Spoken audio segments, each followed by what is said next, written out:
तो लो जी, मैं यहाँ पर आ गई अपनी सारी पेट पूजा करके, खाना पीना करके, क्योंकि अगले दिन भी हमें जल्दी अर्ली मॉर्निंग में निकलना था। तो मैंने सोचा क्यों ना मैं अपनी तैयारी रात में ही करके सोती हूँ, ताकि सुबह मुझे कोई होच पोच ना हो, जल्दबाजी ना हो। वैसे भी जल्दी बच्चों को उठाना, फिर उनके लिए रास्ते के लिए स्नैक्स रेडी करना, तो उसमें काफ़ी टाइम लग जाता है। ये जितने भी मैंने गिफ्ट्स लिए थे, जो मैंने पिछली वीडियो में बताया, उन सबको मैंने अलग अलग किया ताकि मुझे देने में भी आसानी हो, कोई प्रॉब्लम भी ना हो।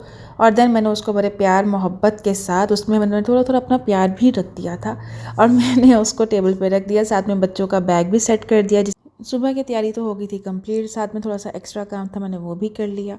और देन हो गई सुबह और हम लोग निकल गए अपने रास्ते के लिए। लेकिन रास्ते में ही बच्चे तो अपनी बहुत मस्ती मौज में लगे हुए थे, भाई बहन की छेड़खानी सब चल रही थी। लेकिन मेरी तबीयत थोड़ी सी ख़राब हो गई थी, क्योंकि मुझे वर्टिगो का मसला है। तो बस वो छिड़ गया, और ऐसा छिड़ा कि वो पूरा रास्ता मेरे लिए बहुत टेंशन बन गई थी।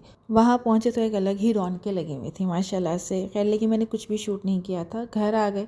मेरी तबीयत अभी भी थोड़ी सी अपसेट ही चल रही थी, लेकिन मैं अपना डीप ब्लॉटिंग टी लेके बैठ गई। मैं बैठी हूँ यहाँ पे, सिर्फ मैंने कहा कि मैं अपने डीप ब्लॉटिंग टी, जो कि मैं हमेशा पीना प्रेफर करती हूँ, मैंने कहा ये भी पी लूँ, और साथ में मैं कुछ बस पूरे दिन की थकान लेके तबीयत थोड़ी सी जब ऊपर नीचे हो जाती है ना, तो दिन चाहे आप दिन भर कुछ नहीं करते, लेकिन आप अच्छा महसूस नहीं कर रहे, आपको कुछ भी अच्छा लग नहीं रहा है। बच्चे जबकि बेचारे मासूम हमेशा की तरह अपना टाइम मांग रहे हैं, लेकिन उन्हें भी टाइम देते हुए ऐसा फील हो रहा है कि क्या है, कब सोएंगे, और इस तरह से थकावट होना स्टार्ट हो जाती है mentally.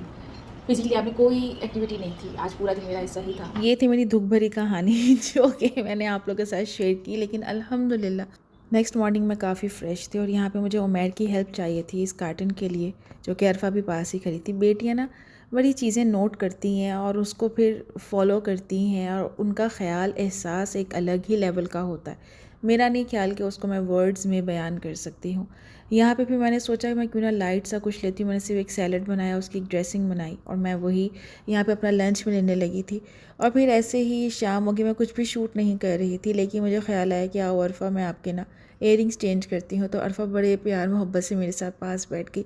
Yes mummy, let's do it. लेकिन उसको डर लग रहा था कि आप ये स्टड्स थे, पहले निकालेंगी तो ये पेन होगा।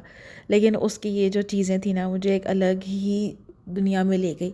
जब अम्मी ने फ़र्स्ट टाइम मेरे कान बनवाए थे, और इतने हम लोग एक्साइटेड होते थे, है ना।